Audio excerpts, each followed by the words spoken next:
Just in time. I've been waiting for these. These are the nozzles. Let's get them open. All right, 10% batteries, so I don't got much time, but these are my 12 nozzles, the special nozzles that I ordered. They're gonna be the workhorse of the whole project. This was the sample nozzle that they sent me. It's a 90 degree. What I needed was something smaller so it'd have more impact to be able to wash the rocks a little better. I've rigged up this little thing just to attach to a hose so I could test the nozzle. Let's go check it out. So, a home PSI, what you're getting out of your hose, is only about 40. The pump I have is stronger. It's a little running about 60 PSI. So I'll get more impact, a little bit more GPM, but these will be about 3 GPM each at 60 PSI. So my pump's gonna be perfect for these. It's all been engineered. That was a whole difficult process, took me a little while, but thankfully I have some people to help me with that. Okay, so here we are. We got the nozzle all hooked up to the hose to test it out. This is called a twister nozzle from Beck's. And it's got the vane on the outside, so these shouldn't clog up. You can see how big the hole is right there. Let's turn the water on and see how the pattern is. So there it is. That's the pattern. A 60 degree pattern. I'm gonna have 4 of these per tray.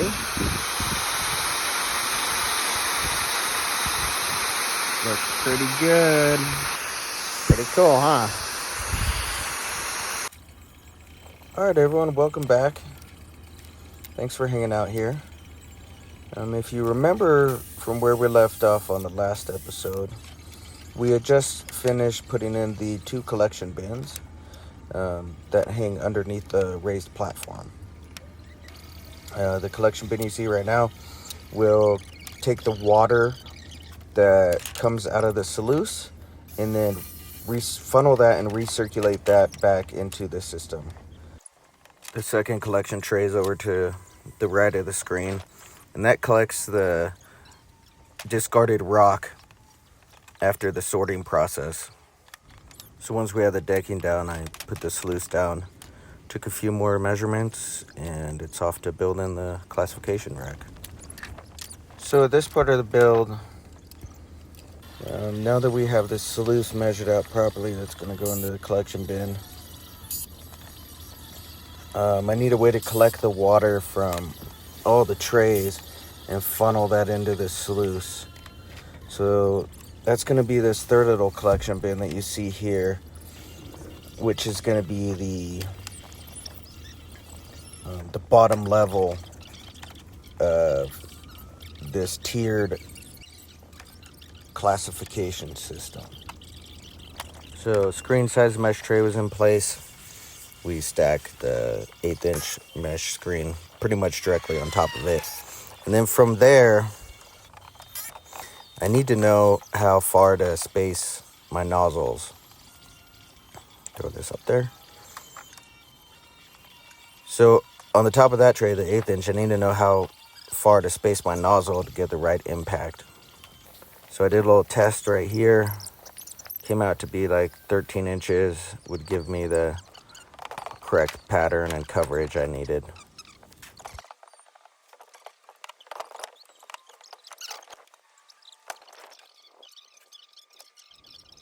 So I measure out that 13 inches, and then what I'm screwing in right now will be the bottom supports of the top tray.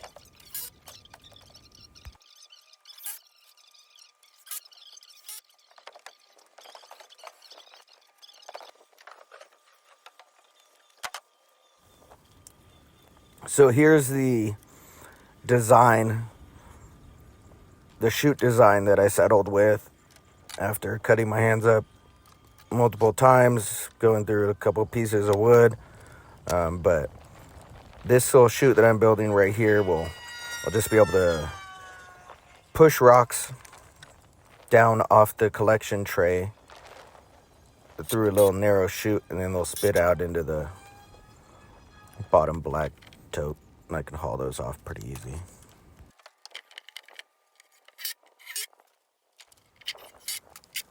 So then I put a workbench in place that's the same width as one of the classification trays, so I'll just be able to dump the unsorted material onto the workbench. All right, I don't know if you can see it in my face, but that's enthusiasm. Having almost been done with the wood part of the build, I made a little ramp, threw the last couple pieces of plywood on it, and the woodworking's pretty much done. Here's what she looks like. Imagine driving the wheelbarrow up here, leaving the wheelbarrow right there on the stage, throwing the material in the tower, gets washed through. When these are full, I'll pull one out, place it up here, sort my rocks. Battle rocks will go down, the crystals will stay with me, and then the silt will run through the sluice here and down into the recirculation tubs. And water will be pumped up top, and then it all starts over again.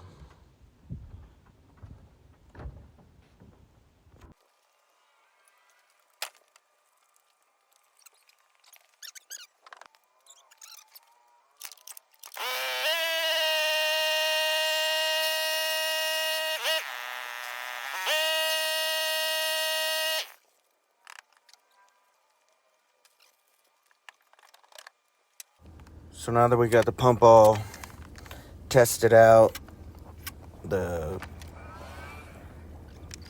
drafting hose and the foot valve all put together, we're on to plumbing. So plumbing for me was the most enjoyable part of this whole build. Probably because of the engineering that had to go into finding the right nozzles to fit with the right pump that you had.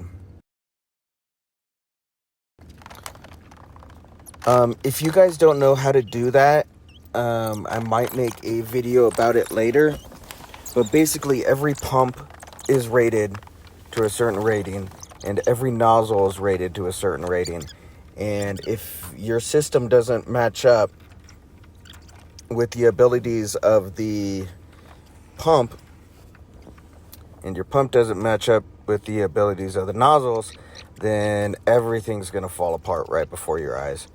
So luckily, being a firefighter, pumping hydraulics is something that we learn.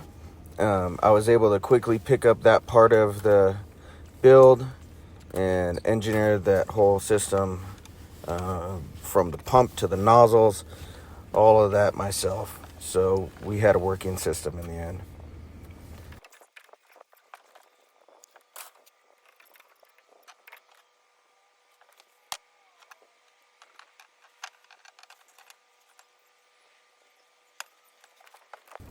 So strapping the PVC to the wood, and now it's time to put some nozzles in.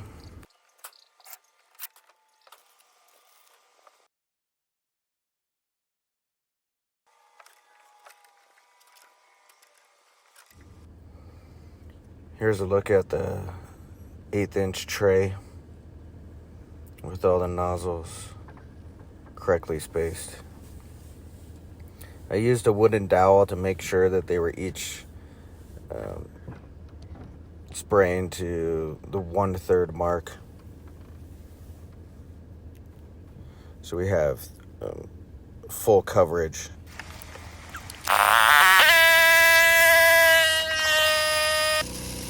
Third of the way through, left to right, and into quarters, back to front. And of course, as soon as I got everything glued together, You know I couldn't resist firing this thing up for the first time. Oh man, that looks so good to me. All those nozzles working perfectly, just the way they should.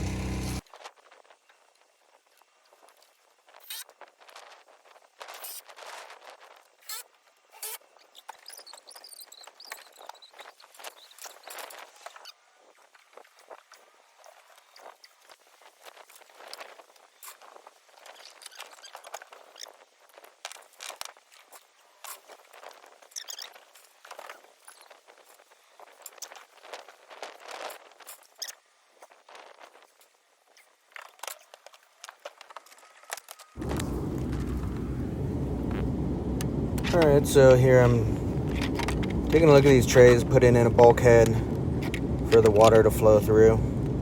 This was the last piece of the engineering part of how the water was going to flow through the system.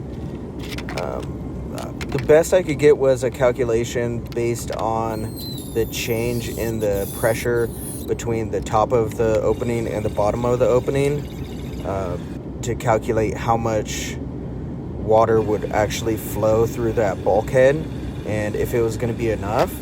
So the orifice size was part of a calculation. It kind of worried me there for a little bit, but then I over-engineered it and just kind of made it simple, a simple flow through.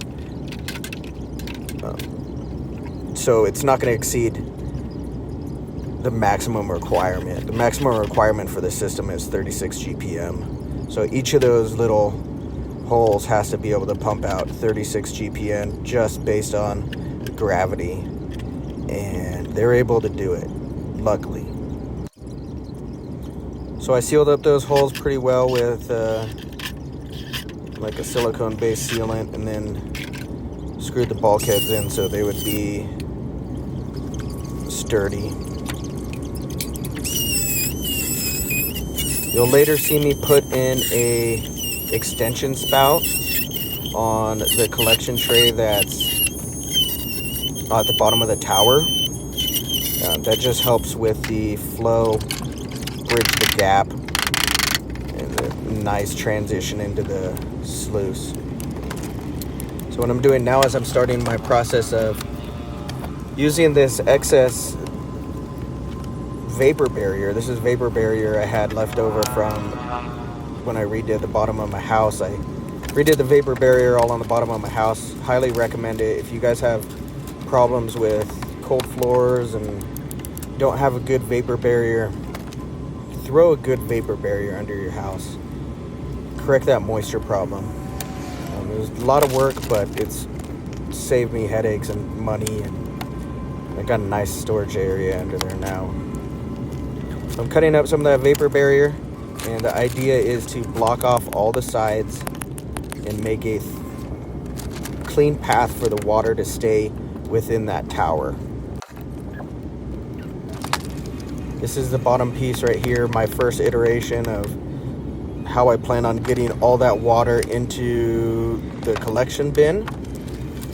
Later I have to take this out because it was too leaky. You'll see that in a little bit.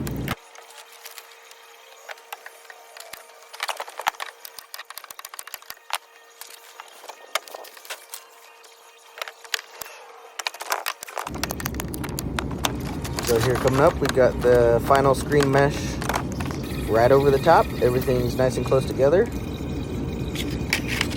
And we'll throw in the bins now that they're dry. And looks like we're ready to run some water through this thing. So again, just setting up this sluice. Sluice has a certain drop that it needs, so that was all calculated too. That's it. It's done, guys. So all the pieces are in place. We're ready to fire it up, see how it works. It's looking really good as far as this piece that I just put on last. The sluice, it's all measured out perfectly. It all came together. I can see I'll probably have to add a pipe right here to extend this so I could get the sluice a little bit further in and I could put a bucket. But other than that, I mean, that's easy. I was planning on doing that anyways. So today I got all the plastic in, the white plastic, so it should be able to run now. Hopefully we're not losing any water. Let's fire it up and see.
So here's me cutting that little pathway, little ramp for the water to get out of that bulkhead and onto the sluice a little bit cleaner. And then we're gonna start sealing up all the joints on all the trays, trying to make this thing waterproof because that was a mess.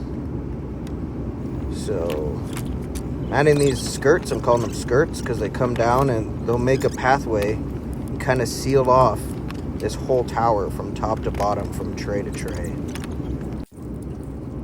And here's a look at the siphon system. I guess I forgot to mention the oversized siphon. It's a 3-inch pipe and a 1.5 inch draft hose. Siphon worked well enough like that. So this bucket right here that you see at the end of the sluice is going to be the main collection from all the silt that gets washed off the rocks and down through the system. So the idea is I'll just pull that bucket out, empty that bucket or replace that bucket, and then as the water flows through the next collection bins, it'll get distilled as far as how much silt remains in the system. There's a look at the skirt that comes down into the screen tray, and me thinking about removing this stuff right here, this first iteration, and putting in another skirt because those are working really well to get from the screen tray down into the collection at the bottom. So I'll pull that off and add one more skirt.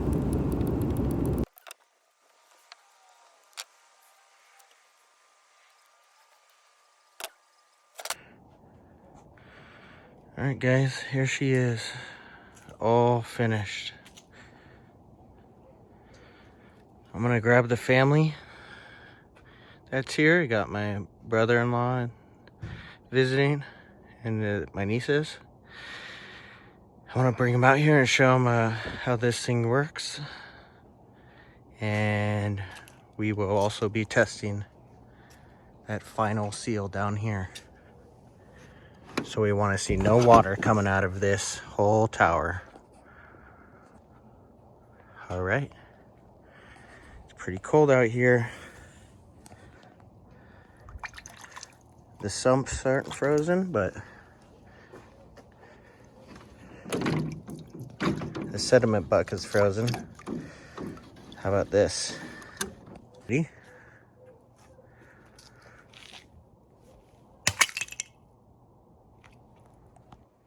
All right, let's get this thing going.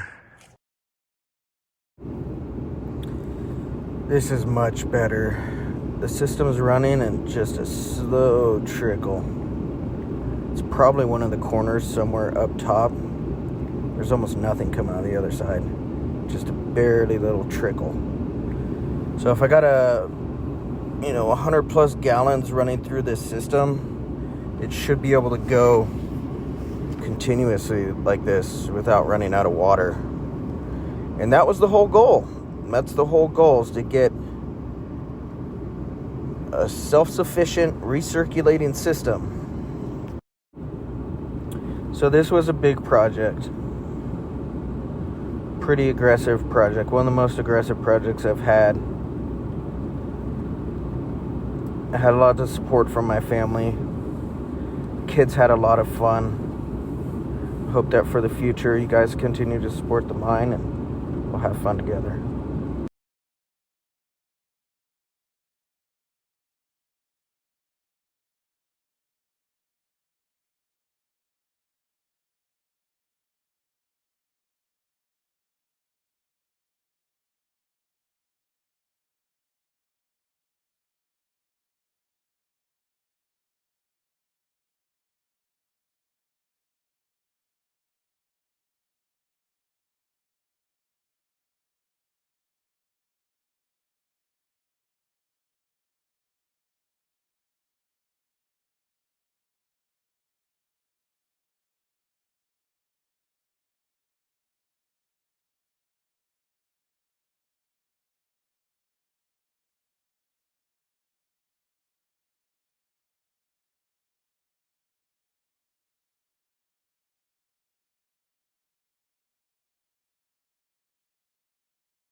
All right, guys. Thanks for hanging out through this whole build. It's been crazy. It's been fun. Now I'm going to haul up to the mine and catch some crystals.